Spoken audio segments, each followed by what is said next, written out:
It's nice to be back in these beautiful Ottawa suburban neighborhoods. I've knocked on a lot of doors here, not in this particular neighborhood, but in the neighboring ones.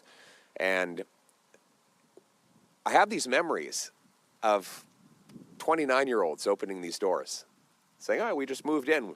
We're having a couple of kids. We have a couple of kids. We got a dog. And this is our home. And that was normal, to have someone who was 28, 29, 30, moving into nice neighborhoods like this. That was because Canada had made a very simple promise. It wasn't anything revolutionary. It was just a very simple contract we had with the country. You work hard, you get a great paycheck, buys good food, and a nice home in a safe neighborhood. Very straightforward. And that's why millions of people came from around the world for that bargain. But after 9 years of Trudeau, that promise, like everything else, is broken. Housing costs have literally doubled. The average mortgage payment has gone from $1,400 to $3,200. The needed down payment for the average home has gone from $22,000 to $46,000. The average rent on a one-bedroom has gone from a measly $973 to now $2,200, roughly, after 9 years of Trudeau. It used to take 39% of the average family's income to make the average payment on the average home every month, back in 2015.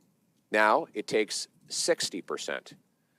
In Toronto today, it takes over 70% of your pre-tax income to make payments on the average home. In Vancouver, it's 98% of pre-tax income, meaning if you're in Vancouver today with the average income and you wanted to buy the average home, you'd have to stop paying taxes, stop eating, stop buying clothing, stop driving, stop vacationing, stop all forms of recreation, and it would still take 98% of all the money you had to make that monthly payment. Of course, that is mathematically impossible. No wonder there are 1,400 homeless encampments now in Ontario after 9 years of Trudeau and the NDP Liberals.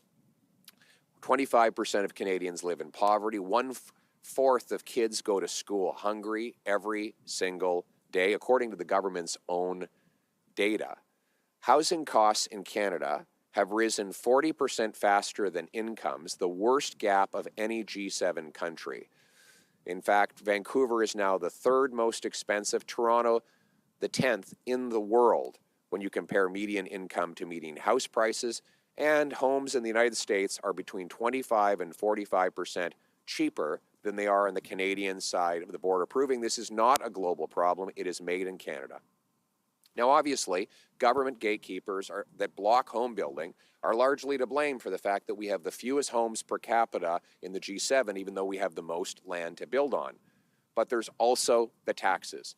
In Ontario today, 1/3 of the cost of every new home is direct taxes. That does not include the indirect taxes, for example, income tax on construction workers and businesses, or all the paperwork and delays and consultants you have to pay just to get the building permits. I'm talking about direct taxes. So let's get this clear. When you buy a new home today, more of the money you spend goes to bureaucrats than goes to the carpenters, electricians, and plumbers who actually build the house. This is insane. The number one cost for a home is government. Government bureaucrats, government taxes, government gatekeepers. 30%, as I said, is taxes, and 39% of all the taxes in a new home are federal taxes, including the GST. The GST, which adds $50,000 to the cost of $1 million home. It's a 5% federal tax. It was supposed to be indexed. You used to have a rebate on the first 450 grand of a new home back when the GST was instituted 3 decades ago. That threshold was supposed to go up every year, but it didn't. And now, good luck trying to get a house for 450 grand. You can't find anything for that after 9 years of Trudeau. So everybody basically is paying GST on their new home. The GST was not meant to apply to the basic necessities of food and housing. That's why the exemption existed in the first place. It is also why today I am announcing that a Pierre Poilievre-led common sense conservative government will axe the sales tax on new homes under $1 million. This will save about $40,000 on a new home of 800 grand. That would mean a savings every year of $2,200 in mortgage payments. Getting rid of the GST on new home builds will stimulate 30,000 additional homes built every single year, which incidentally will actually generate more income tax revenue for the government without raising rates. That will help cover the cost of the tax cut. But we will also cut bureaucracy. We're going to cut the programs that Liberals themselves admit haven't built any homes. The Accelerator Fund. Sean Fraser goes to the committee and says that the program doesn't build houses. And he's right. Since they gave $500 million to Toronto, home building's down by 20%, and development taxes are up by 40%. Money given to Vancouver has led to less construction and higher taxes.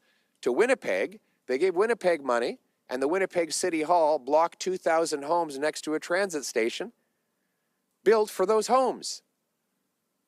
Construction is down there as well. So while Trudeau and the NDP Liberals build bureaucracy, I want to build homes. Common sense conservatives will stop giving the money to bureaucrats, instead leave it in the pockets of home builders and home buyers. This is all part of our common sense plan to axe the tax, build the homes, fix the budget, and stop the crime. The purpose, as in everything we do, is to restore Canada's promise, to bring home a country where hard work earns a powerful paycheck and pension that buys affordable food and homes in safe neighborhoods like this one. Let's bring it home.